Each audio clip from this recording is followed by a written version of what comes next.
Прывітанне. У эфіры праграма «Пік свабоды». Я Юрый Дракахруст. Тэма сённяшняй праграмы «Ці стане Качанова прэзідэнткай?».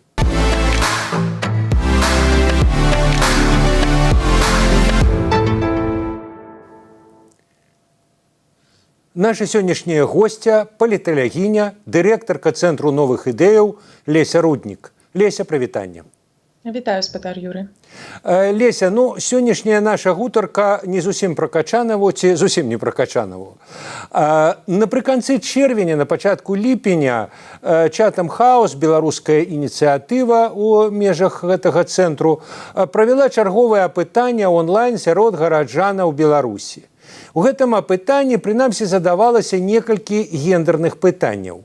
Першае, ці могуць беларусы абраць жанчыну ў якасці лідара?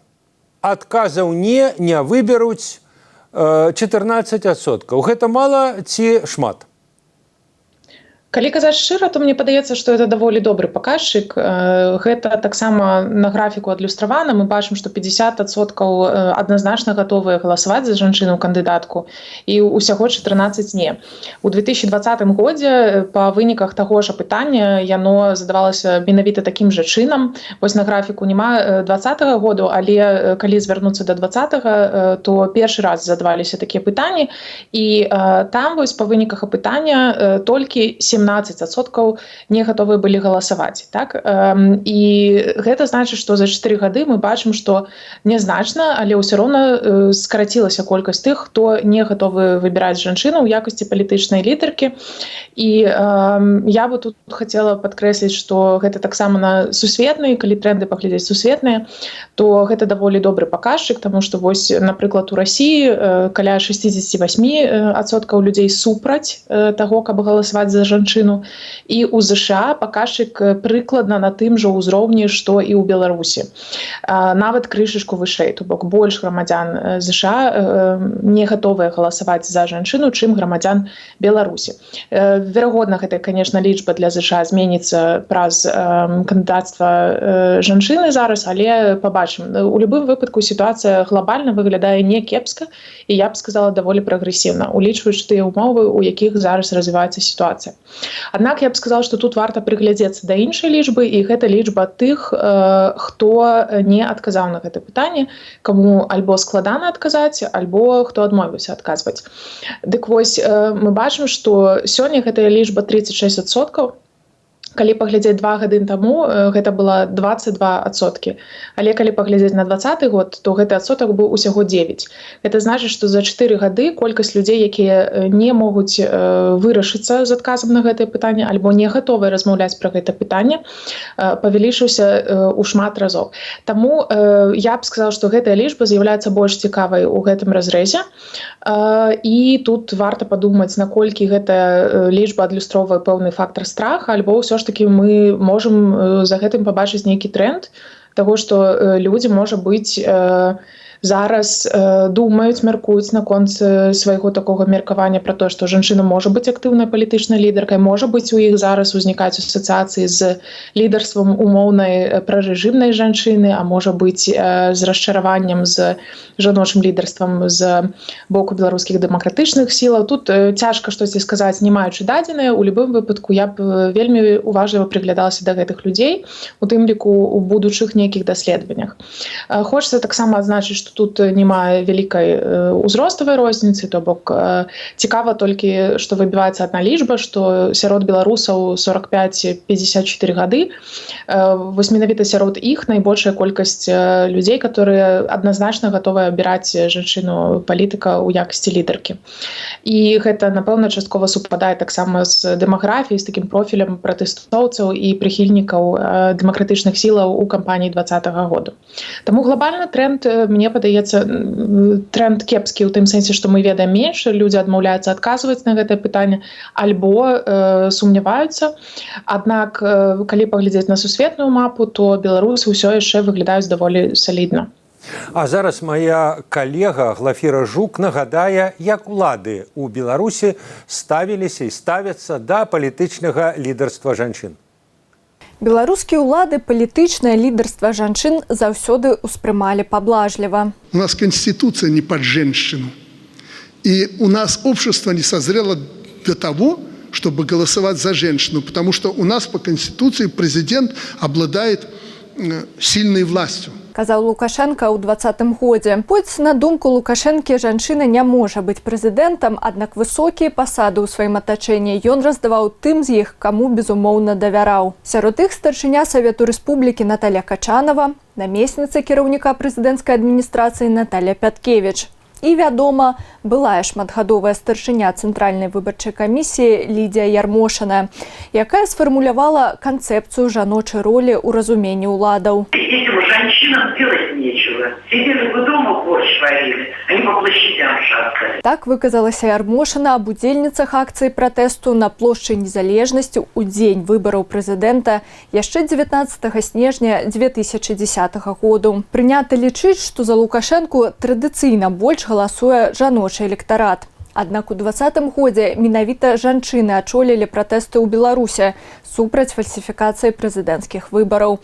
Лідаркамі сталі Святлана Ціхановская, Марыя Калеснікава і Вераніка Цапкала. Але Лукашенко адмаўляў іх палітычную суб'ектнасць. Сегодня уже с Чехии управляют нашим объединенным штабом, где, простите меня, сидят эти овечки, ничего не понимая, что от них хотят. Они ничего не понимают. Лукашенко таксама заяўляў, што не ваюе з жанчынамі ў той час, як на 24 год за кратамі з палітычных матываў знаходзяцца каля 200 жанчын.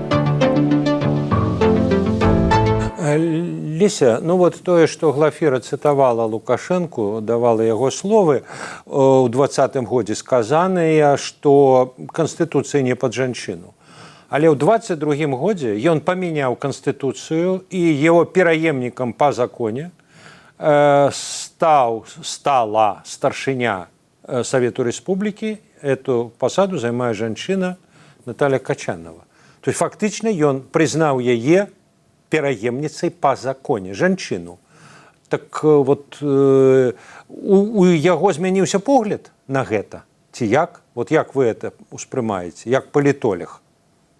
Я думаю, што Лукашенко не глядзіць на гэтае пытанне праз гендерную прызму. Гэта адназначна. Лукашенко выказваецца наконт ролі жанчыны, наконт гендерных пытанняў толькі тады, калі для гэтага ёсць нейкая нагода. Да? То бок альбо жанчына балатуецца, альбо ёсць нейкія прэтэнзіі з боку міжнароднай супольнасці, з боку, можа быць, грамадства, з боку публічных асобаў. Лукашенку не цікава тэмы гендернай роўнасці. Таму апошняе, што ён робіць, гэта думае пра прызначэнне кагосьці праз прызму Качанавай. Зноў жа такі, я это кажу праз тыя дасяжныя нам інструменты аналізу, то бок мы, канешне, не ведаем дакладна, што там адбываецца.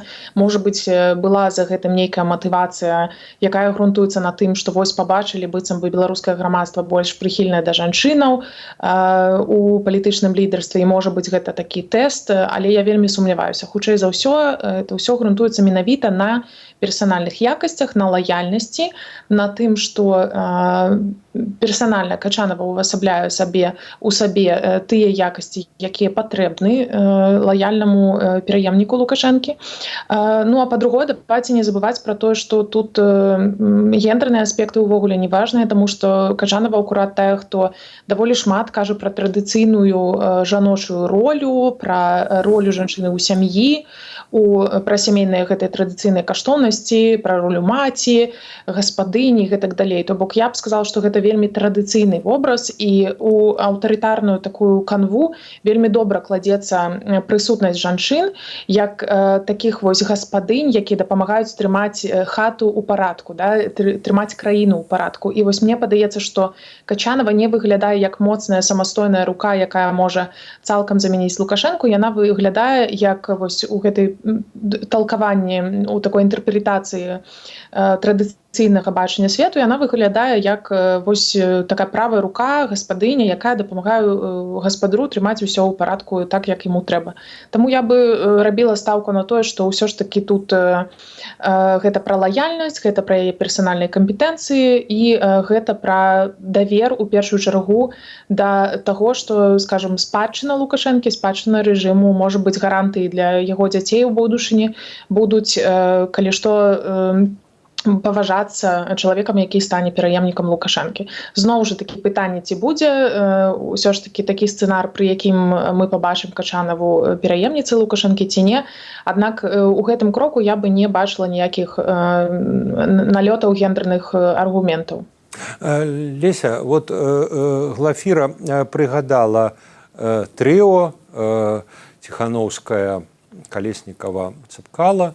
Але я вот так прыгадваю, што адзін з асноўных так бы месседжаў Ціханаўскай тады быў, я ўжо не буду казаць пра цяперашні час, але тады, што ну вот так склалася, я іду на выбары, але як толькі я стану прэзідэнткай, як толькі я займу першае месца, я адразу правяду свабодныя выбары, сапраўдныя выбары, і там уже пойдуць, так бы мовіць, сур'ёзныя людзі. Ну і это як бы мелася на ўвазе мужчыны, мужыкі. Яе муж Сергей, Цэпкала, Бабарыка. Вот калі казаць не толькі пра яе асабістую рыторыку, а пра настроі грамадства, нават дэмакратычнай часткі, вы не думаеце, што і ў яе, прынамсі, даволі распаўсюджаная, што ну, сур'ёзны кіраўнік ўсё ж такі мужчына павінен быць, ці не?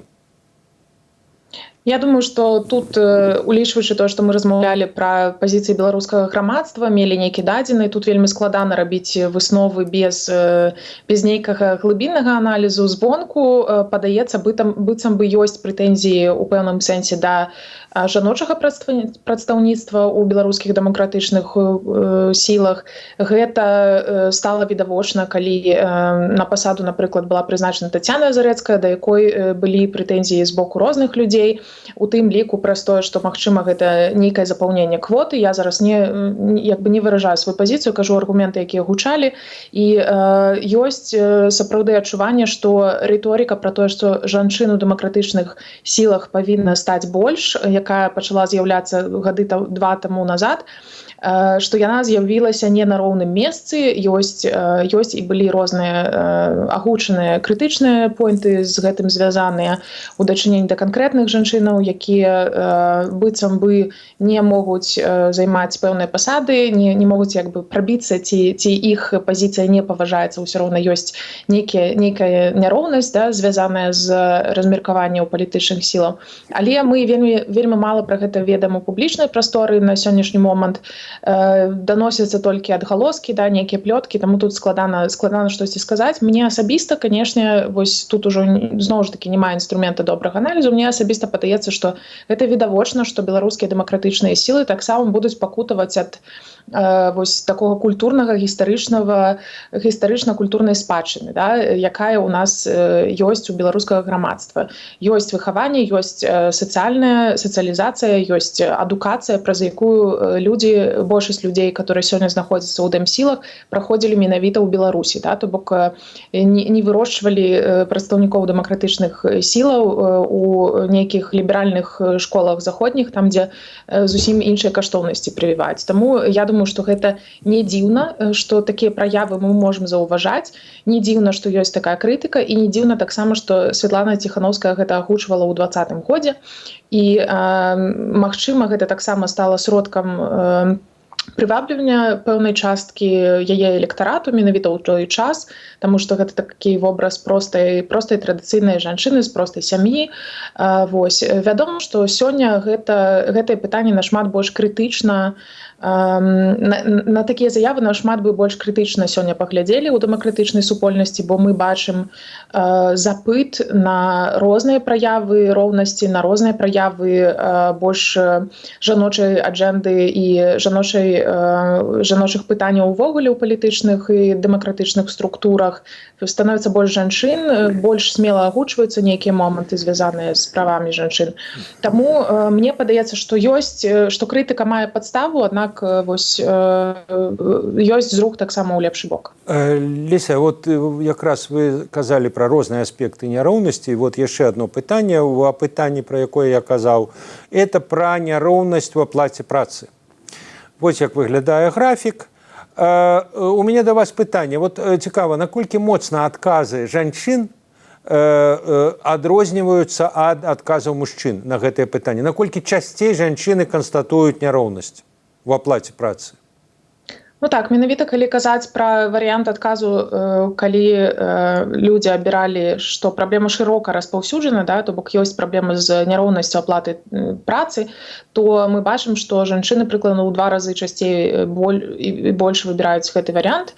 Далей ужо па іншых варыянтах не такая вялікая розніца, то бок ёсць пэўнае адчуванне, што, канешне, жанчыны, якія на сваёй скуры адчуваюць нейкія наступствы, альбо чуюць пра гэта больш, альбо чытаюць пра гэта больш пра гэта думаюць, ну, ці наўпрост сутыкаюцца ў практычным вымярэнні, яны, адпаведна, абіраюць гэты варыянт. Сярод мужчын вельмі часта ёсць, па-першае, адсутнасць, да, інфармавання па гэтым канкрэтным пытанні, бо это іх канкрэтна не закранае, да, па-другое, можа быць, сярод часткі мужчын таксама ёсць пэўнае адмаўленне, да, нежаданне прызнаваць, што гэтая праблема існуе, бо ёсць такі стэрэатып, што гэта можа таксама паўплываць на заробкі мужчын, да, у негатыўным сэнсе.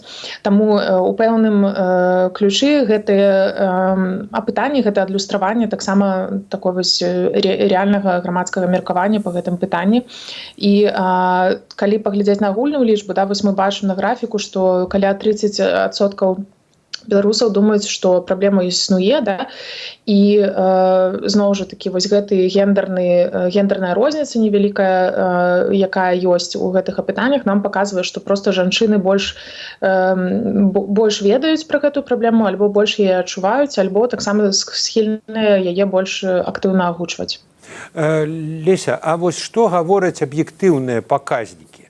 Бо справа ў тым, што вот это паняцце нероўнасці в аплаце, яно у якім сэнсе? У сэнсе, што вот за канкрэтна адну і тую ж, дакладна адну і тую ж працу жанчынам плацяць менш.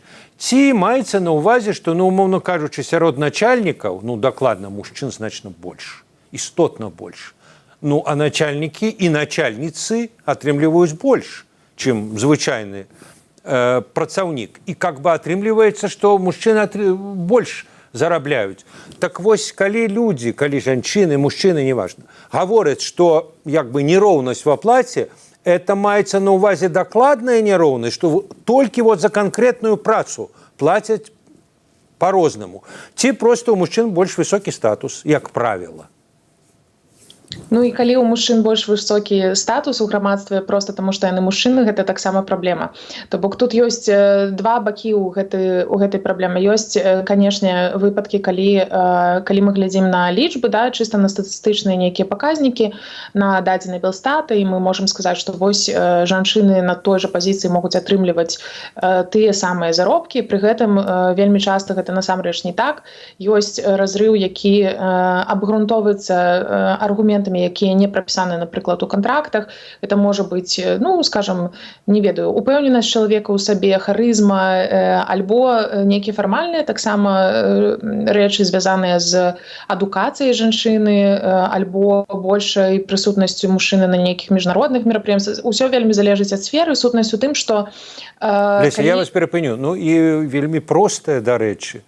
Жанчыны ходзяць дэкрэт, жанчыны даглядаюць дзяцей. Трэба як бы графік і пад дэкрэт падганяць, і пад іх патрэбы з дзецьмі сядзець. І часам начальства думае, да ну... Менавіта, гэта таксама вось адзін з аспектаў. Это ўжо не пра роўнасць аплаты працы, але это ўсё роўна у той жа бок, да? То бок ёсць праблемы, якія звязаныя проста з нейкімі нефармальнымі альбо іншымі фактарамі, якія ўлічваюцца пры ўладкаванні чалавека на працу. І у выпадку таксама, калі ёсць індывідуальныя нейкія рашэнні наконт заробкаў, наконт прэмій, то мы можам сутыкацца з сітуацыямі, калі мужчынаў больш ставіць у прыярытэт. Але я лічу, што, канешне, мы у першую чаргу сутыкаемся з іншай праявай, вось пра якую вы кажаце. Это значыць, это прысутнасць жанчын на высокіх пазіцыях у бізнесе, у менеджменце, у адукацыі, напэўна, крыху лепей, але ў палітыцы таксама. То бок жанчыны на высокіх пасадах гэта хутчэй выключэнне. І тут я кажу не пра тыя пасады, якія з'яўляюцца намінальнымі тыпу беларускага парламенту, там, дзе, у прынцыпе, ёсць такая практыка фасад фасаднай гендернай роўнасці і ў прынцыпе фасаднай палітычнай дзейнасці. Я кажу пра пазіцыі, на якіх рэальна ёсць магчымасць прымаць нейкія рашэнні, і там мы бачым сапраўды, што жанчын менш, і гэта вельмі кепска для эканомікі ў тым ліку, да? Тут лепей, канешне, у дэталях размаўляць з эканамістамі, але глобальна гэта кепска не толькі для культуры, не толькі для палітыкі, але таксама для эканамічнага стану краіны. І вось гэты гендерны разрыў у тым ліку праяўляецца праз тое, што большая колькасць мужчын маюць дасяг да больш высокіх пазіцый, маюць больш хуткі шлях на тым, каб дасягнуць гэтых пазіцый, пасадаў.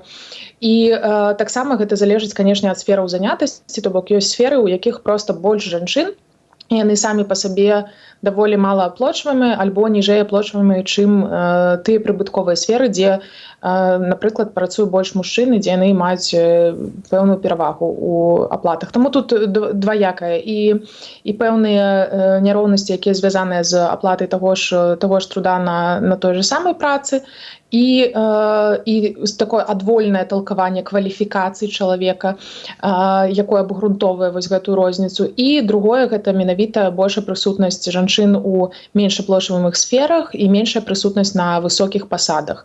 Тут можна яшчэ дадаць адну рэч, звязаную з глобальным вось гэтым індексам Gender Gap Index. Мы доўгі час, беларускі рэжым хвастаўся тым, што мы знаходзімся даволі высока вось на ўзроўні Gender Gap Index, і мы перакладу індекс гендернага разрыву, які вымяраецца па ўсіх краінах, то бок мы на ўзроўні там скандынаўскіх краінаў па прысутнасці жанчын у парламенце, па адсотку жанчынаў у парламенце, ва ўрадзе, усё вельмі добра, але насамрэч тут жа ёсць шматлікія аспекты, на якія варта звяртаць увагу, но у іх уже не будзем заходзіць, проста вось назову лічбу. Доўгі час Беларусь трымалася ў 30-цы прыкладна. Напрыклад, у 2021 годзе Беларусь займала 33-ю пазіцыю ў свеце. І сёння прайшло ўсяго 3 гады, Беларусь ужо апусцілася на 55-е месца, што, наколькі мне вядома, даўно не здаралася. І гэта таксама сведчыць хутчэй за ўсё пра, можа быць, пэўны перагляд сітуацыі, звязаны з метадалогіяй, але наколькі я ведаю, гэта рэальна звязана з той сітуацыяй, у якую беларускі рэжым паставіў не толькі беларускае грамадства, але беларускіх жанчын асобна таксама. І яшчэ одно пытанне, якое было ў гэтым апытанні, гэта права на аборт. У Злучаных Штатах цяперашняй выбарчай кампаніі гэта адно з самых галоўных палітычных пытанняў увогуле выбарчага працэсу. Эканоміка першае месца, міграцыя і літаральна на 3-м месцы па важнасці гэта права на аборт. Даваць, не даваць, вырашаюць штаты, вырашае вся краіна. Пра гэта спрачаюцца, пра гэта дыскутуюць. Суседняй Польшы, там, дзе вы зараз знаходзіцеся, это таксама палітычнае пытанне. Десяткі тысяч людзей выходзяць на маніфестацыі і гэтак далей. Нават в России я бачыў, недавно, здаецца, быў какой-то нейкі законапраект абмежаваць права на аборт. Паўсюль это палітычнае пытанне. У Беларусі так выглядае, што не. Пры тым, што як мы бачым з графіку, 20% супраць таго, каб это права было. Прынамсі за розныя абмежаванні. І тут цікавая рэч. Лукашенко за 30 гадоў свайго кіравання пра ўсё сказаў. І як карову даіць, і як дзяцей гадаваць, і як дзяржавай кіраваць, пра ўсё абсалютна. І пра адносіны мужчын-жанчын, пытанне пра аборты хіба не адзінае, пра якое ён ніколі, прычым ніяк не выказваўся. Ні станоўча, ні адмоўна, ні нейтральна. Просто няма. Чаму такое? Чаму в Беларусі это не палітычнае пытанне? Пры тым, што я кажу, 20% кажуць, што цяперашняя сітуацыя ненармальная. Мне падаецца, што для рэжыма занадта высокія рызыкі падымаць гэтае пытанне ў палітычную павестку. Гэта значыць абвастраць яго. То бок статус-кво, які ёсць у Беларусі, які быў з самага пачатку, і мы кажам пра праўленне Лукашэнкі, так? То бок яно не змяняецца, людзі пра гэта не кажуць, навошта яго чапаць, да? Не выклікае ніякіх праблемаў, не выклікае ніякай крытыкі. То бок да моманту, пакуль не з'явяцца актыўныя прапагандысты традыцыйных каштоўнасцяў ці нейкіх рэлігійных прыхільнасцяў, якія захочуць абмежаваць права жанчыны на аборт, да гэтага моманту, хутчэй за ўсё, Лукашенко не будзе павышаць стаўкі па яшчэ адным палітычным пытанні і пераносіць яго з плоскасці там, дзе яно ляжыць даволі нейтральна і не выклікае крытыкі з боку грамадства у нейкае больш палітызаванае, праблематызаванае пытанне. І ў гэтым сэнсе это, канешне, не адзіны прыклад. Ёсць пытанні, звязаныя з, напрыклад, ахова здароўя, да, сацыяльнае забеспячэнне. Это вострае палітычнае пытанне ў многіх краінах, у тых жа Злучаных Штатах. Это таксама даволі такое вострае палітычнае пытанне. У беларускім кантэксце гэта не вострае палітычнае пытанне. Недзе ёсць праблемы з дарогамі, да, вот, да паўнамаштабнай вайны ва ўкраіне вельмі такое актыўнае пытанне, якое абмяркоўвалася. У Беларусі такіх праблемаў няма. То бок мне падаецца, што тут мы кажам пра такую рамку, у якой палітычны рэжым мае занадта шмат вострых пытанняў, якія адсутнічаюць у іншых краінах. Гэта ў першую чаргу правы чалавека, гэта вельмі цяжкія эканамічныя стасункі з суседзямі, выбудова вось гэтай інфраструктуры, абыхода санкцый, падтрымкі увогуле існавання рэжыму за кошт розных крыніцаў. Гэта увогуле нейкае выжыванне на міжнароднай арэне.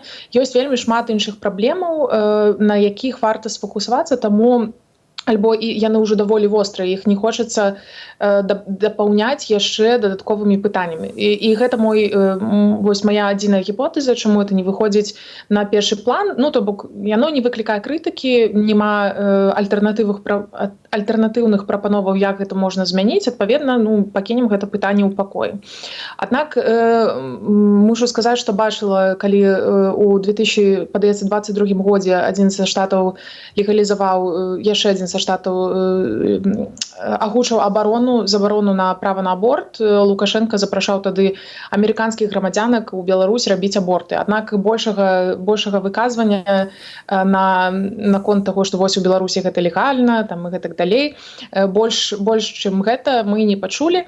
Таму ўсё ж такі пэўная ўзгадка была. Я думаю, што можа быць не бачыць зноў ж такі ў гэтым патрэбы праз тое, што я ўжо сказала, чаму это не выходзіць на высокі палітычны ўзровень. Праз гэта, напэўна, Лукашенко і не чапае гэтую выснову, гэтую з'яву ў сваіх выступах. Таму я думаю, што вось праз гэта менавіта. А таксама, калі казаць пра крышачку статыстычна, то беларускі кейс, ён жа даволі ліберальны, беларускі кантэкст, то бок вось, напрыклад, па дадзеных Ipsos Global Views on Abortion ёсць вось там такая шкала, і можна паглядзець, колькі адсоткаў у розных краінах за легалізацыю абортаў, за частковую легалізацыю. Адпаведна тая ж шкала, што і ў апытанні Chatham House. Дык вось па колькасці людзей, якія супраць абортаў, права на аборт, Беларусь ляжыць на ўзроўні краінаў, як Партугалія, Ірландыя, Аўстралія. І гэта лічба крышачку менш, чым у Великабрытаніі ці ў Нідерландах. То бок, калі б мы глядзелі на Беларусь у глобальным, зноў ж такі разрэзе, гэта нават на сённяшні момант, не гледзячы на пэўнае павышэнне колькасці людзей, якія падтрымліваюць забарону на аборт, усё роўна Беларусь даволі ліберальная, нават асабліва ў параўнанні з краінамі, дзе гэта з'яўляецца вострым палітычным пытаннем. Добра, дзякуй вялікі. Я нагадаю, што з намі была паліталагіня Леся Руднік. А за тым, як пойдуць справы далей, у тым ліку і ў шматлікіх аспектах гендернага пытання, вы можете сачыць у праграме «Пік свабоды». Дзякуй, да пабачэння.